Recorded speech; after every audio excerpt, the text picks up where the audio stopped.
Welcome to this side event organized by the Global Women's Network for the Energy Transition on women leading the global energy transition. I'm Irene Giener. I'm a senior advisor and co-founder of the Global Women's Network, and I'm very happy to be your moderator today for this side event, which will include a number of elements.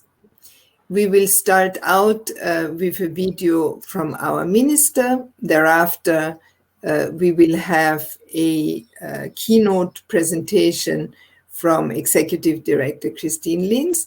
And after that, we will have a moderated conversation among our distinguished panelists, which I will introduce a little later in our event. Gender diversity drives innovation. It opens new pathways for technology development and deployment. It brings valuable perspectives to social and economic development and provides a richer pool of talent for key and emerging industries. Now, what industry could be more important in the current moment than sustainable energy? We know the linkages to climate change. We know that we can only achieve the objectives of climate change when we manage successfully the needed energy transitions. So it is a problem for all of us that the sustainable energy sector today is still not inclusive. It does not draw on all available talent. Women continue to be severely underrepresented in this sector. Therefore, the Global Women's Network for the Energy Transition is very happy that we have the opportunity in cooperation with UNIDO to highlight these issues during the Vienna Energy Forum. We will start our presentations and our conversations among each other with a video message from the Minister for Climate, Environment, and several other major portfolios, Leonore Gewessler. And I would like to ask you, Christine, to start the video now. Please mute your microphones while we have the video on.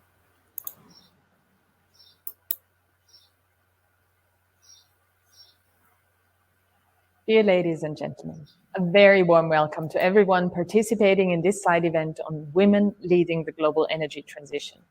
One of the most crucial issues of the coming years if we want to achieve the goal of climate neutrality. Because that requires an energy system based exclusively on renewables. In Austria, we want to achieve 100% renewable electricity already by 2030. That is possible, but there is a lot to be done.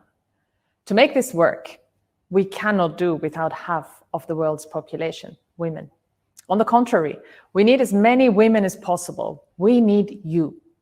So it really does make me happy to know that there are so many women reaching out to one another and building a network to support and strengthen each other. Because yes, it is not a secret that the energy sector of the past is dominated by men. All too often at events in this sector, the vast majority of people on panels or in the discussions are men, which reflects the gender distribution of around 80% men and 20% women in the traditional energy system. But the energy sector of the future cannot afford this, cannot afford missing out on half the world's intelligence, know-how, skills, and dedication. And of course, the sector would also profit from new perspectives and approaches. Because this is a big project, and women make big projects work. The energy transition will need problem solvers, forward thinkers, community managers. We need people who know about the technical aspects and the regulatory framework, just as well as about societal needs and the global climate context. For this, women will be indispensable. This is also why the gender perspective is one of the crucial aspects, for example, in our process on a just transition towards a climate neutral society, a transition that leaves no one behind. It deals with the changes and adaptations that will be necessary when switching from an economy based on fossil fuels to a greener and climate-friendly one. One aspect being jobs, qualifications, and competencies. And evidently, the question of how women can play an active role in that, how do we increase the share of women in the transport, the innovation, or the energy sectors, plays a key role in those discussions. The conversation has, of course, touched on how to encourage girls and women to embrace STEM subjects, how to support parents to combine career and childcare, and how to increase the share of women in certain sectors from entry level to top management positions. Of course, we also pay close attention to gender diversity when it comes to nominations in governing bodies. And, for example, quite recently, the Supervisory Board and the Regulatory Commission of the Austrian regulator E-Control, which currently includes more women than men, which is, as far as I'm aware, a first in Europe. Considering all the governing bodies of the companies in my portfolio, half of the positions are currently held by women, something I am very proud of, but something we need to work hard for. I want to thank all of you again for building this network and for supporting each other. Recommend women as speakers for promotions and positions. Speak up for your female colleagues. Welcome their contributions in a meeting. Follow up, emphasize their capabilities, and call out prejudice. Speak about your job to girls. Encourage their curiosity in STEM, and so be a role model so they know of women's essential contribution to the energy transition and a climate-friendly future. This was the message from the Austrian minister, Eleonore Gewessler, Federal Minister for Climate Action, Environment, Energy, Mobility, Innovation and Technology, Leonore Gewessler. Christine, you are the Executive Director of the Global Women's Network for the Energy Transition. Before that, you had a distinguished career holding leadership positions already at the national level and at the international level in the area of sustainable energy. Please introduce us more into the topic of why it is important to have gender equality in sustainable energy.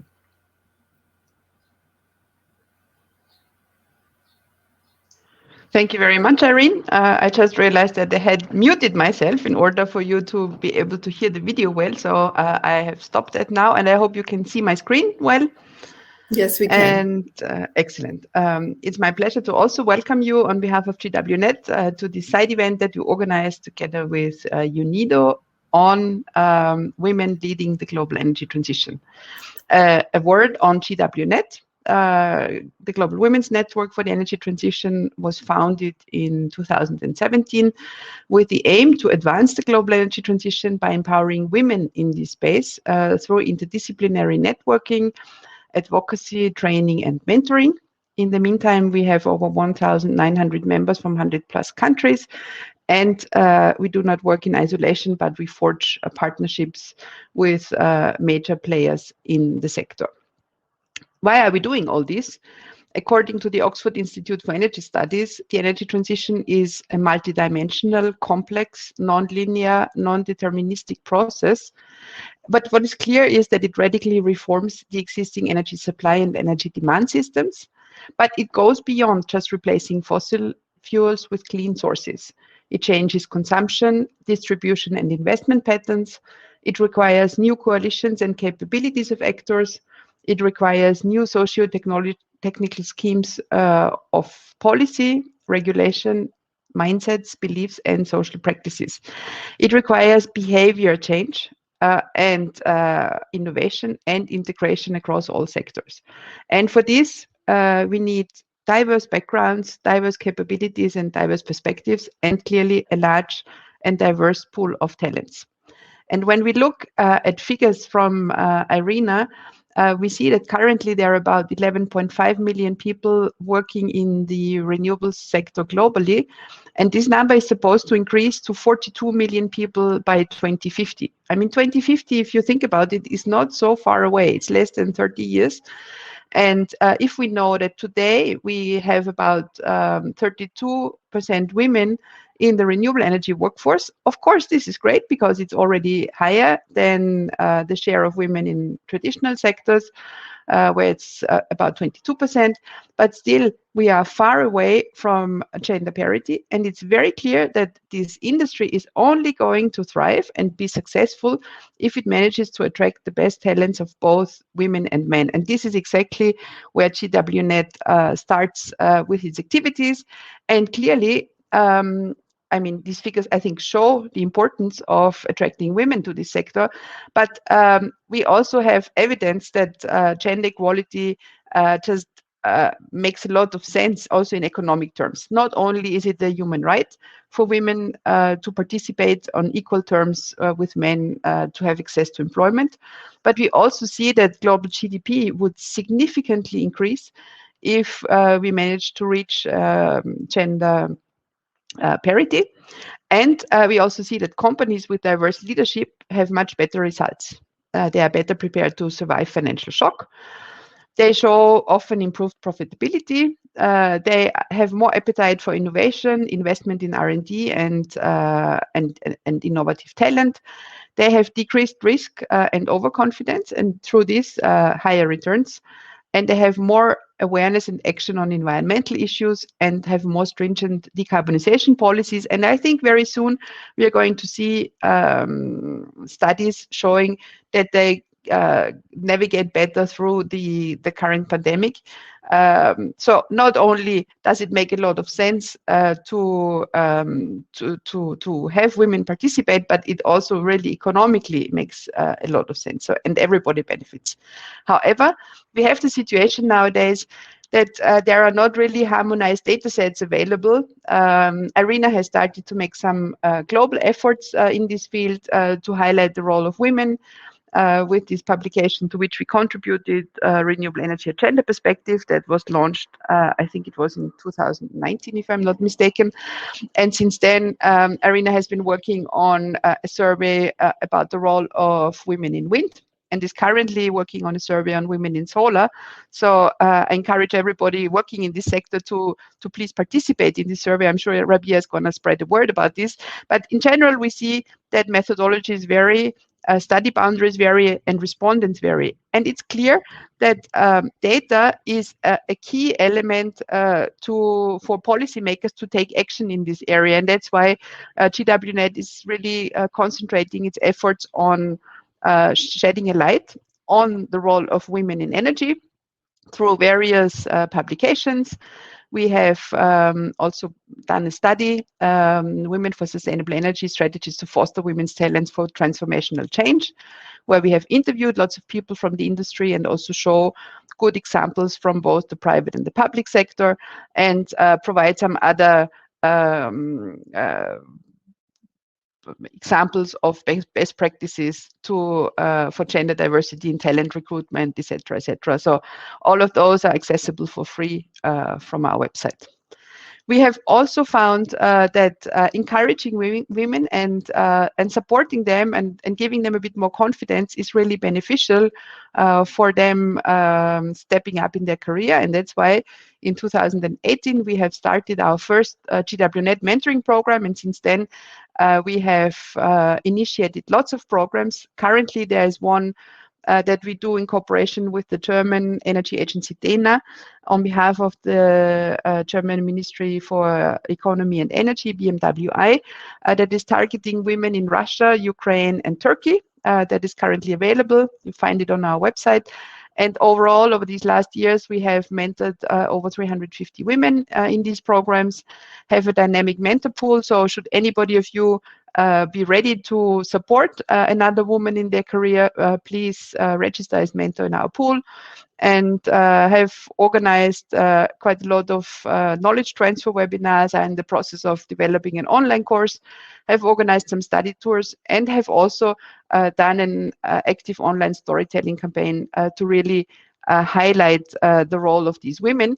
And in this spirit also, we have created the Women in Energy Expert platform, which was launched about 2 years ago, which gives the possibility of women to showcase their experience and to network with each other. Because as the minister has put, it is important to support each other and to really showcase all the activities that you're doing. This is exactly what GWNet does, not in isolation, but really in partnership with many other organizations, because the challenge ahead is quite big, and we can only tackle that if we work together internationally, nationally, and regionally. With this, I thank you for your attention and hand back the floor to Irene. Thank you very much, Christine, for giving us such an interesting insight into the work of the Global Women's Network for the Energy Transition, but also to open up some of the obvious questions that we need to ask ourselves around the issue of gender diversity of sustainable energy. I would like to carry our conversation further by introducing our distinguished panelists. We have with us, first of all, Rabia Faruqi, Director for Knowledge Production and Management at IRENA, and the IRENA Gender Focal Point. And Rabia is also the distinguished president of the board of the Global Women's Network for the Energy Transition since a few weeks. Welcome, Rabia. Then we have with us Petra Schwager, Chief of Energy Technologies and Industrial Applications in the Department of Energy of UNIDO. And we have with us, but I think she has a difficulty rejoining us, and our technical staff is working with her on doing that. Ashara Pumi, founder of PAC Regenerating Energy Thailand. I'm sure Ashara will be with us shortly again. Let me turn to you, Rabia, for getting our conversation started a bit. IRENA and you at IRENA have really been a trailblazer for moving gender issues into global sustainable energy discussions. What has moved you to do that? And what are the results of your endeavors that you could share with our audiences so far? Thank you, Irene, and thank you, Christine, and thank you for the invitation to be part of this discussion. So basically, I mean, personally, I've always been interested in the role of women in the economy and society. But when I started my career in the energy sector, there were very few fellow, let's say, analysts who were women. And at the time, it seemed to be the norm. Now, of course, we see a much better pattern, as Christine pointed out. And it's not enough, and we will discuss, I'm sure, some of the barriers that still stand in the way of women entering the workforce in renewables more forcefully. But the thing is that it's such a great opportunity to know that we are moving in this energy transition, and it would be such a pity not to take full advantage of this energy transition by having a real transformation of society. I mean, we're tackling climate change, but at the same time, we're also tackling development issue, inequality issues, etc. So if you want a sustainable growth and development, it needs to be inclusive in every sense of the word, and women have to be part of it. So I think the multidisciplinary nature of it and the possibility of linking it to other goals that we have as a society while we're tackling other issues like the climate change is a great opportunity, which is why I decided when I came to IRENA that we should do work on gender, and mainly because as was mentioned, but I'm sure many of you know, we don't have disaggregated data. And this was the first exercise a few years ago with Christine, as she mentioned, where we have finally some numbers. And this needs to continue in order to inform policy and make sure that we maximize the benefit from the energy transition. If I might just ask a follow-up question, isn't it strange that we have no data? Wouldn't it be obvious that there is a need for good disaggregated data to guide policy decisions? Is this data issue not hiding some of the assumptions that do us in the context of gender equality in general, not just in sustainable energy? Yeah, I would say yes.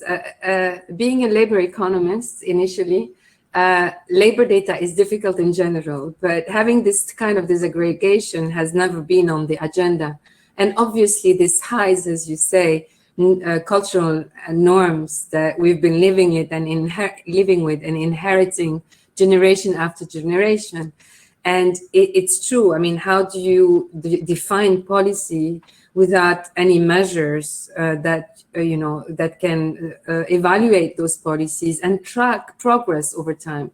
So absolutely, I agree. This hides, I think, the patriarchal societies we live in, I think. Thank you, Rabia. Let me turn to Petra now. Petra, you're working in a technical agency. UNIDO's reputation is really based on its technical work, and it has a very good reputation in that field. It's not considered to be a very political organization within the broader family of the United Nations organizations. What's UNIDO's role in promoting women and in sustainable energy? UNIDO does a lot of work on entrepreneurship also. Is there a particular angle that you take at UNIDO to promote women entrepreneurship in sustainable energy? Could you share a little bit about that? And I'm glad, Ashara, that you made it back to us on screen. Hi again. Petra, please. Yeah, thank you, Rina, and thank you also to TWNet for organizing this important workshop together with us.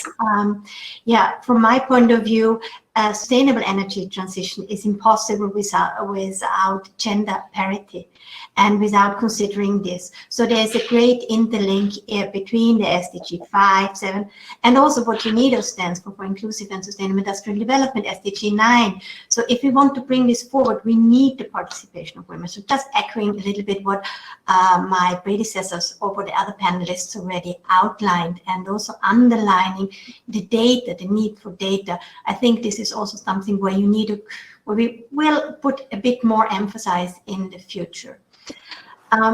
What I see very often in our projects, we see women as the vulnerable group. I think that needs to change. Women need to become actors. So we need to untap this critical thinking, this critical know-how, this critical, really spirit of women to bring forward also this inclusive energy transition and this access to energy.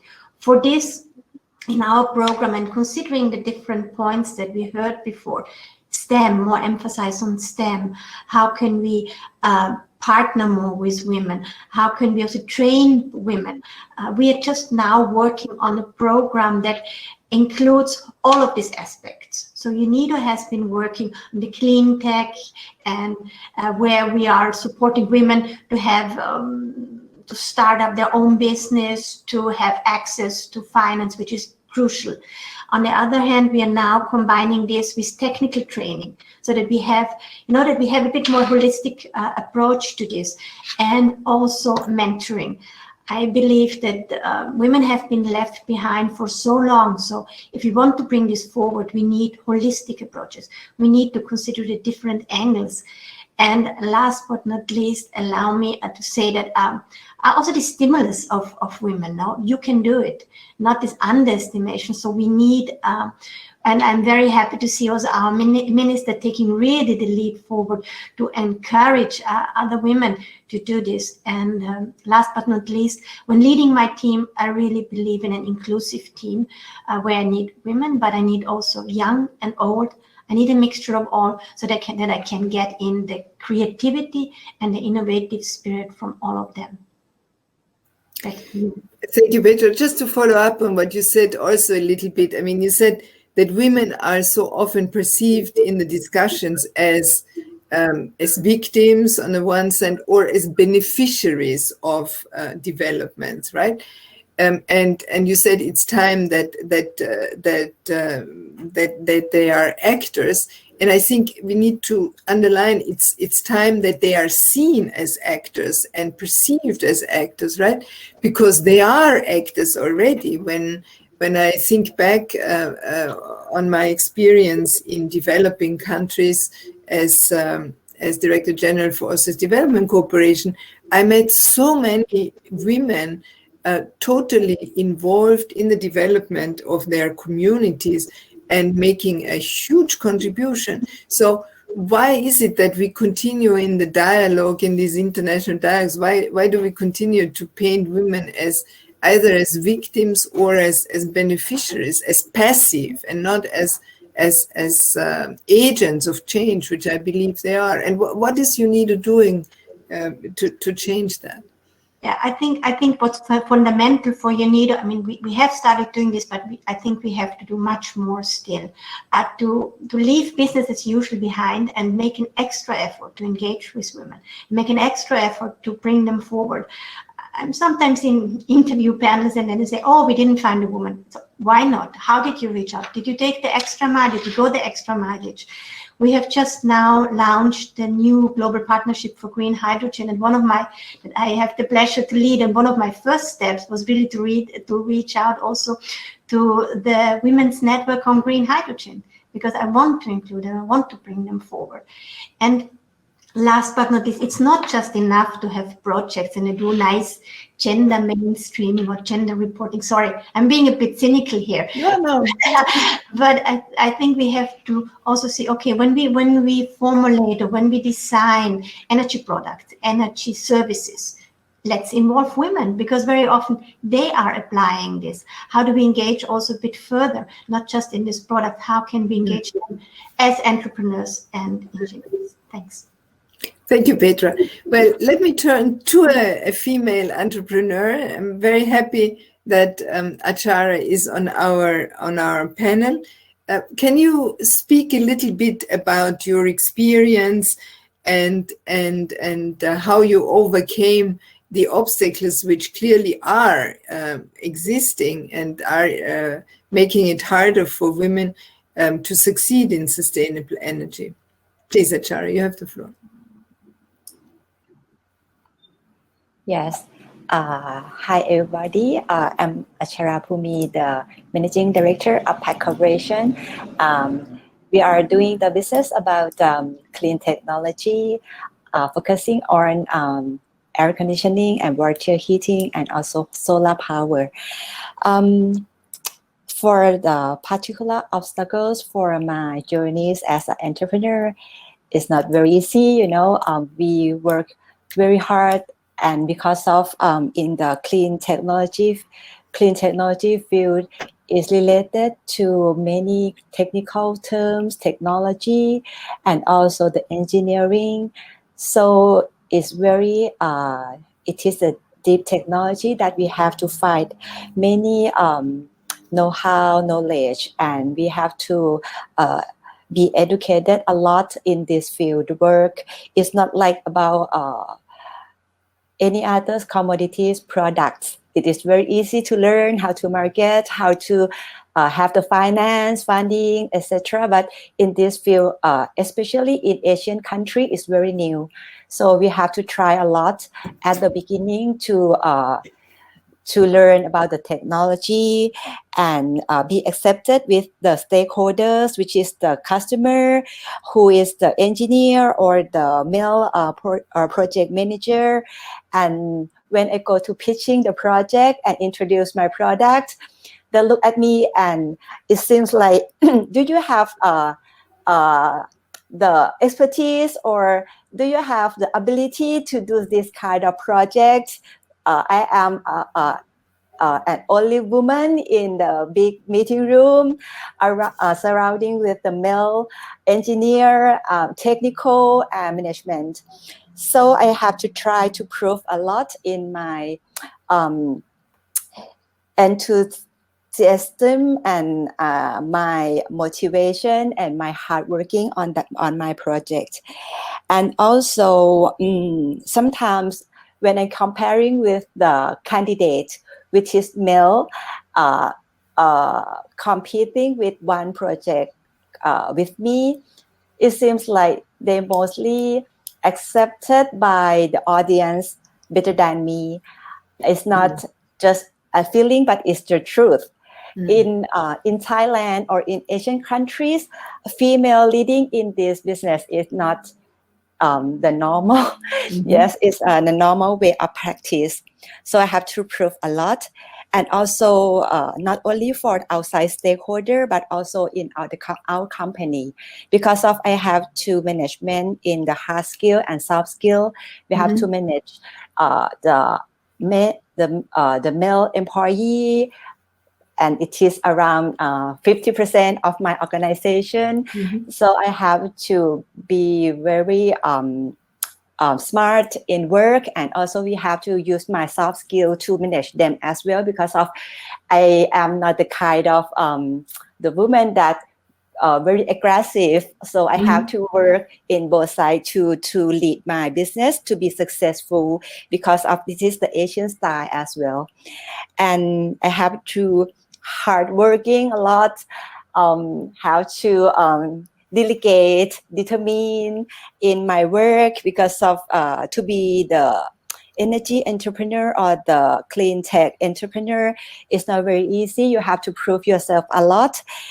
And sometimes I think because of I am the second generation of the family business, and my dad doing the business about air conditioning and water heating, water and heater, and I do the business related to them. And I think why he did not have the business about cosmetics or boutiques or fashion. I have to go on site with a very high heel, and I have to change to be the sneakers, because of I have to work in this field. So this is just a joke, but it is we have to prove ourselves a lot that as a female we can do it, not different with male.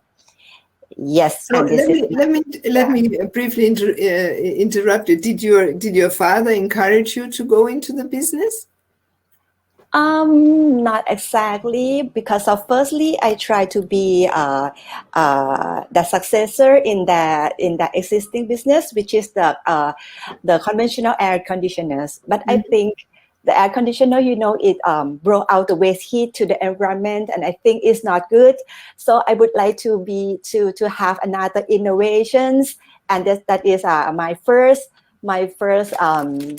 research, and I spin out from my dad company to be the innovative clean tech company. Yes. No, wonderful. What a great story. Please continue. I interrupted you before. Yes, and I would like to encourage the women who are in the stage of decision making, or talking with themselves about is it good or bad to coming in this sustainable energy field of work.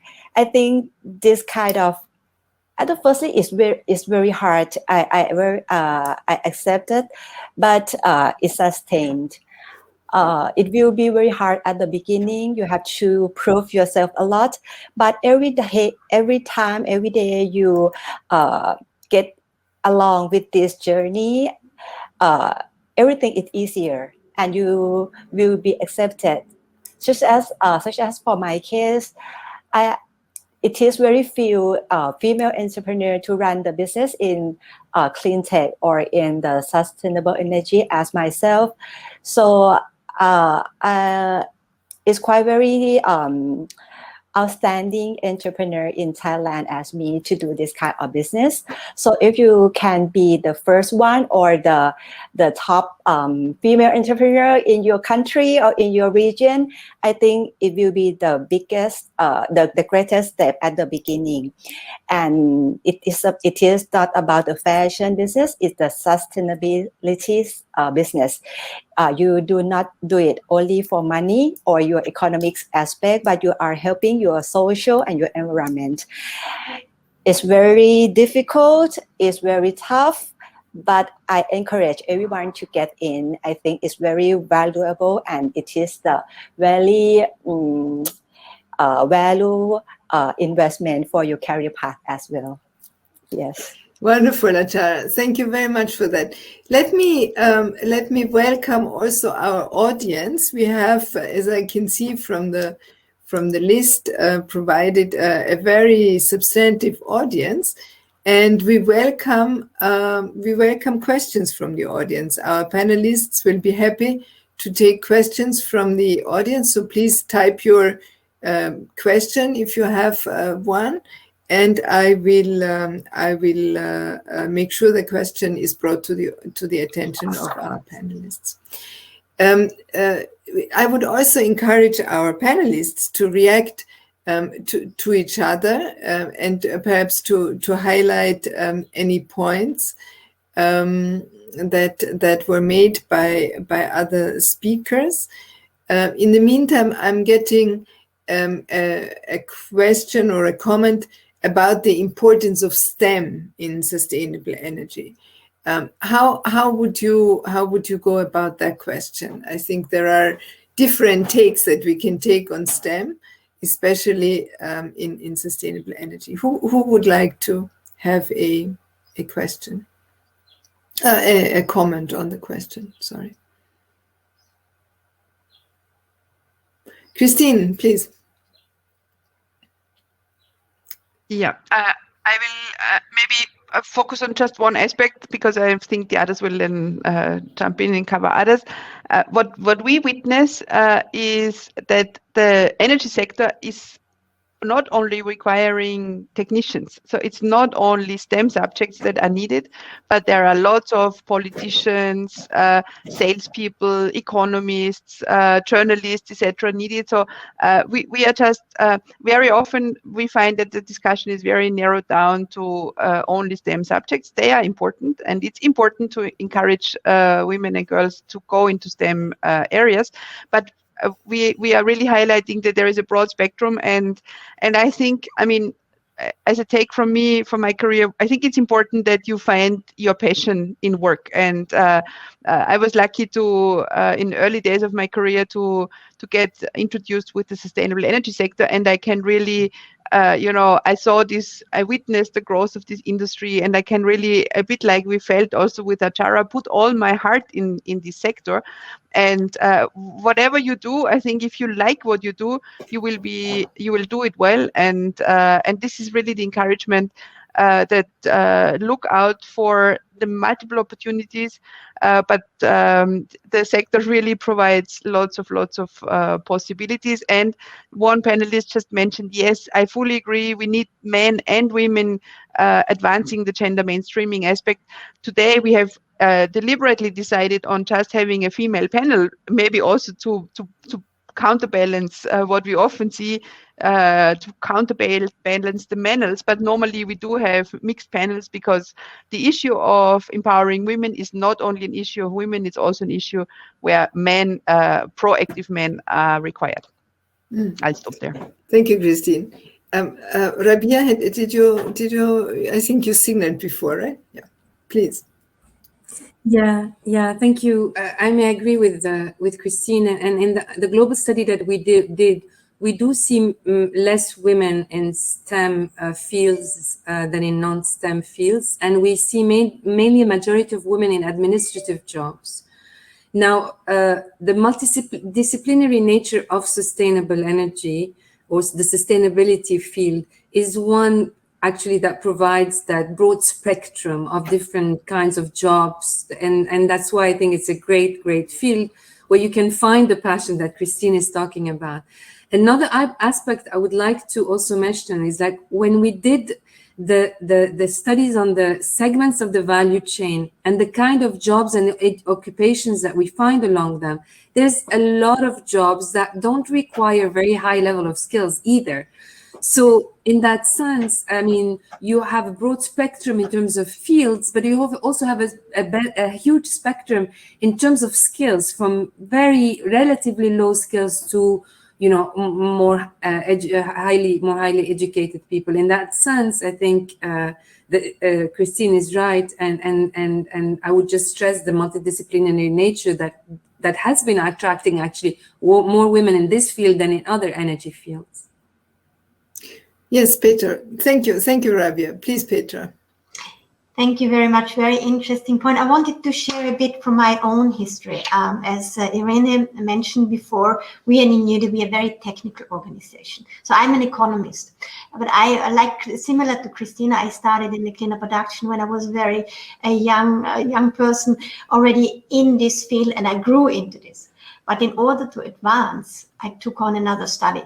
So I would also encourage women when they see that there are, I mean, in an organization like UNIDO, if you don't have some technical background, or if you don't engage a bit more and do continuous learning, it will be very difficult for you to advance. So wherever you are, and I fully agree that we need different skills, and it's always good to bring these different skills together, but never neglect this continuous learning and to continuous moving forward. And I have given this tip to many of the young excellent women working with me and that have now gained jobs. But if you want to advance, sometimes you need to also engage in this. So that would be just an advice from my side. Thanks. Thank you, Petra. I was on a side event during the Youth Day yesterday, where we talked about green skills for young people.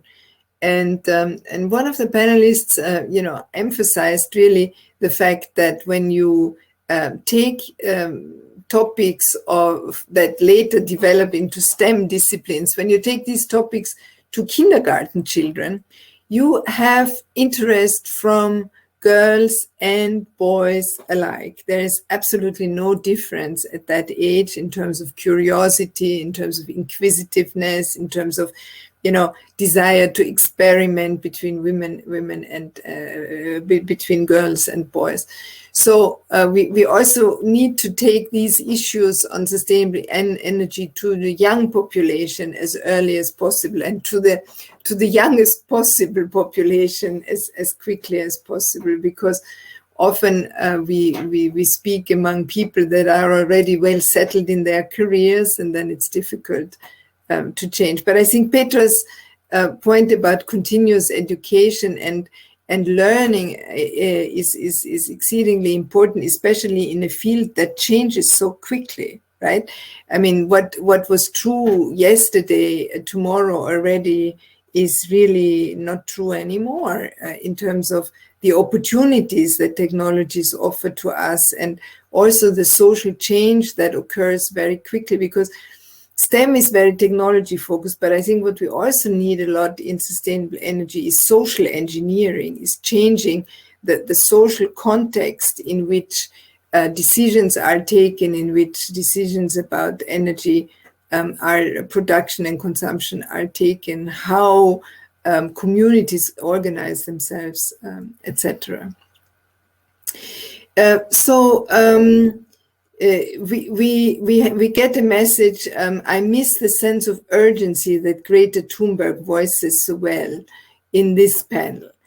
Please, from the panelists, we need a bit more of urgency. Who would like to urge? Maybe. Rabia. Sorry, but No, go ahead, Petra. Go ahead. I think there is an urgency, and I'm a big fan of. Maybe this is an old discussion, but how do we bring more women into higher position? How is this possible? Can we have a quota?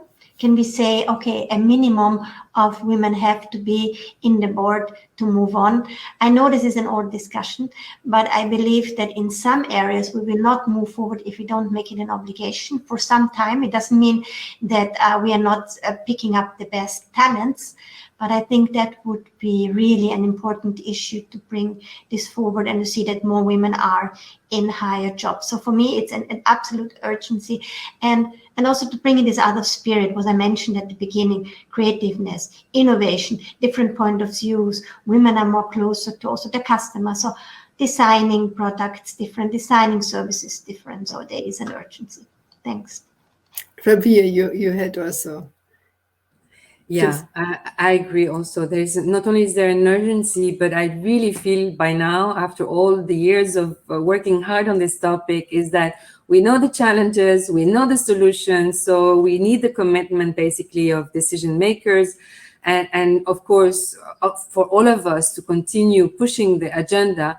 I fully agree. I'm a great proponent of quotas, otherwise it won't work.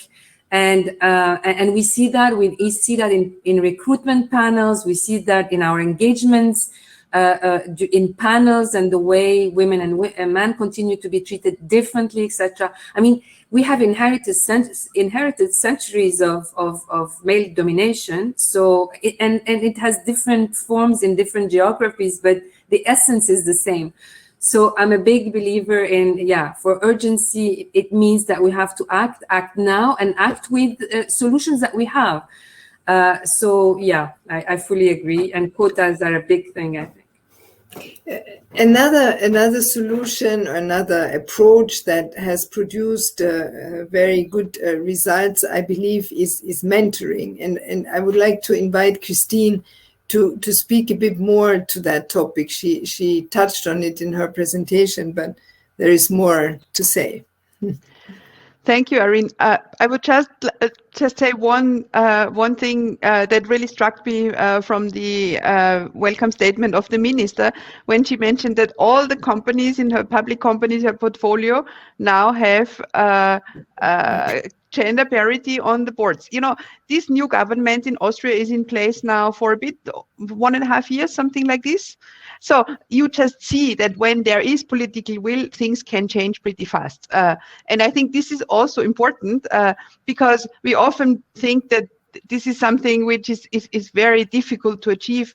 If there is the will and the willingness to do so, it can be done. And I would really like to congratulate her for this, because Austria is a very traditional country. The energy sector also in Austria is a very traditional one. So this is not easy, and it's clearly not easy. But as Justin Trudeau, the Canadian Prime Minister, has said when he was asked why he has gender parity on his government, he said it's the 21st century, and I think this should be the answer. Yes, we have made very good experience with mentoring, because I think also that Petra has mentioned it, sometimes it needs this little encouragement. Women often, they do great things, but they don't have the confidence to really stand up and really demonstrate what they are doing. And so we have just found that a mentor, somebody who helps them to discuss very personal questions, career issues, can really make this little change and make this difference. It's of course not the remedy for everything, but we just get very positive feedback. And interesting enough, we also get very positive feedback from the mentors that we have on the program, because they also benefit from it. And I remember myself when I was a mentor with different programs, you get to reflect on your own career, you get new insights. Very often there is a bit of difference in age. So you get, as a mentor, you get insights into thinking of younger generation that maybe thinking about new technologies, or also IT savviness, which I personally don't have so much. So it's also something where we really both benefit, and often this turns then out into longer lasting relationships, friendships, and it's just a nice way to help others to succeed. And if you allow me, Irene, I would also like to ask Ashara a question, because I would like to know from her. You have so eloquently pointed out that you are the first in Thailand, or there are not so many female entrepreneurs such as you. What or who helped you or encouraged you on your path towards becoming a successful women entrepreneur in this field? Thank Please, you. Ashara. Yes. Firstly, because of I'm passionate in about efficiency of energy, and because of no one do this, my brother he didn't buy my idea, so I have to do it by myself. And I would like to add into the STEM issue. Actually, I study in mathematics and science. But when I go to the college, I study marketing because of my brother. He chose to study engineering, and we know that we have to go to do our own business. So we have to, planning for our education. So I would say that maybe you have to have the good partner, not yourself to be the engineering or the technical. And I agree with Petra a lot that you have to be a lifelong learner. You have to practice a lot and learn new things every day. And back to the questions, I think firstly, a young girl who very passionate about something, would like to do my own business, and that is the beginning. But in fact, when I start to do my own business, it is about financial. I have my employee, my teams. I have to maintain the business. I have an ambition to growth in my business. I would like to succeed in this business. So I try to push myself a lot to survive in business. It's not like,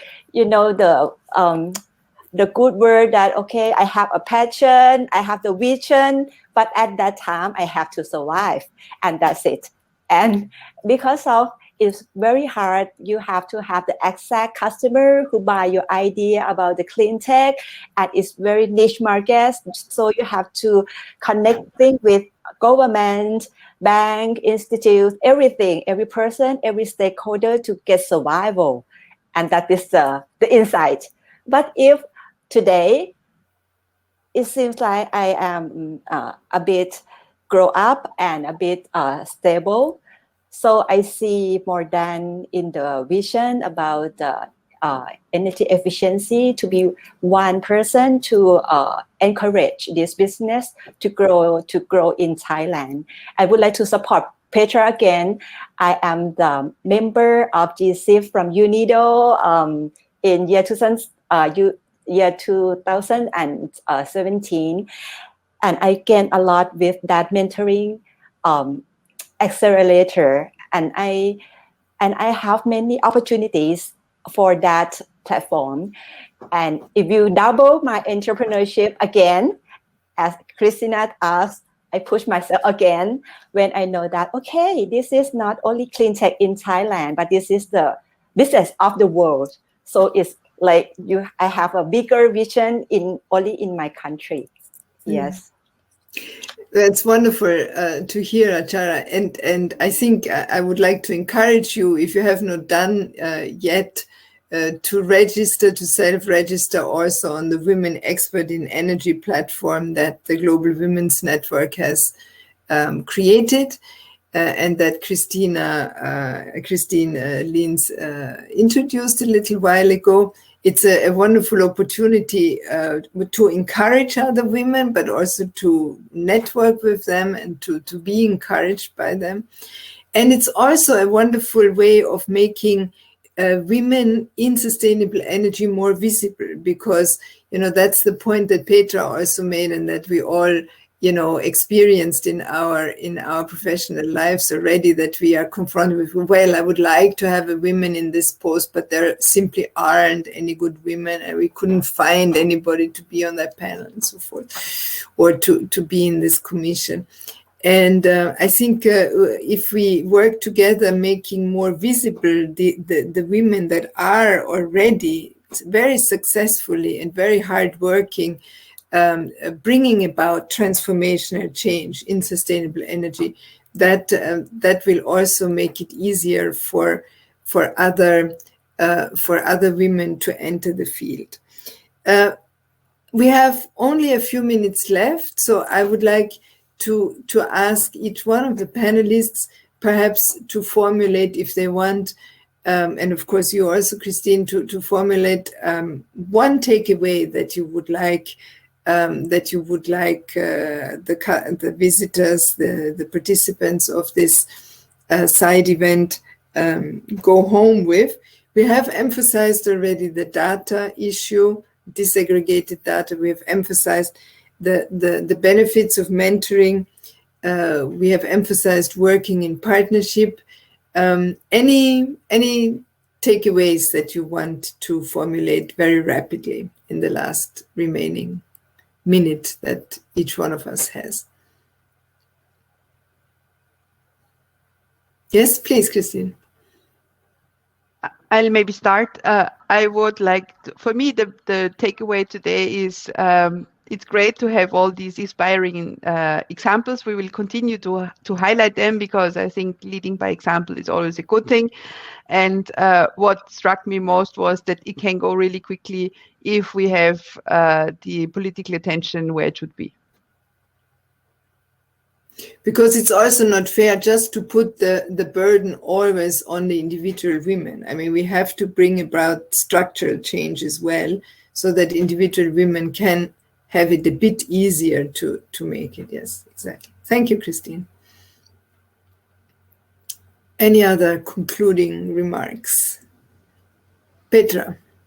Thank you, Rene. What I'm taking along is this power of networking and this interchange. I think we can learn a little bit from the men. For years, they had really done a wonderful job in networking. Sometimes I call them the boys' club. So let's do a girls' club. And I think that is really, really important. And also to educate not only men, but also women. So, yeah.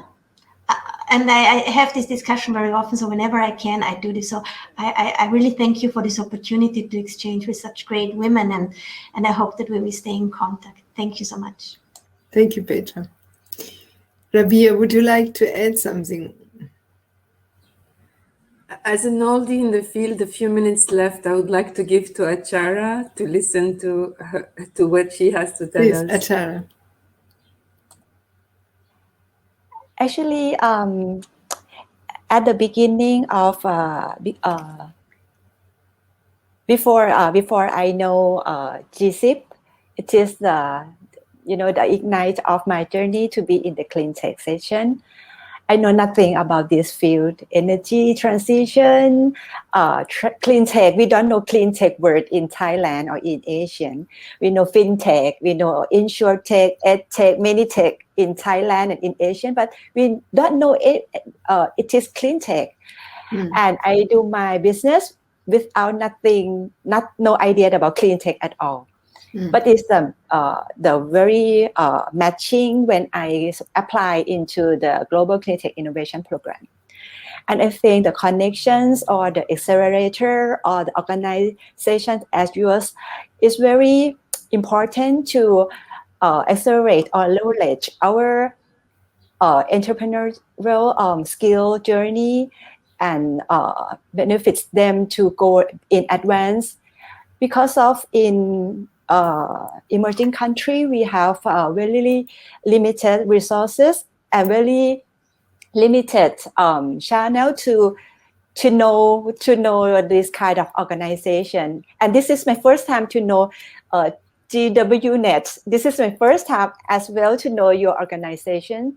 So how to PR or introduce this helpful, this accelerated organization to that region in emerging country. How you can help women in these development countries to be more advanced in this energy field. This is the question, and I would like to encourage you all to help us and bring us to another advanced future together with the Western countries. And this is my takeaways. Thank you very much, Very Ashara. much. We will definitely be in contact with you. We will explore how to take your ideas forward. I would like to thank our audience. I would like to thank our distinguished panelists. We will pass on to the Minister Gewessler a big bravo for what she is doing, right? And for how she had been inspiring us with her message. With these remarks, it was a pleasure to moderate this event. I will close our side event. Thank you very much. Goodbye.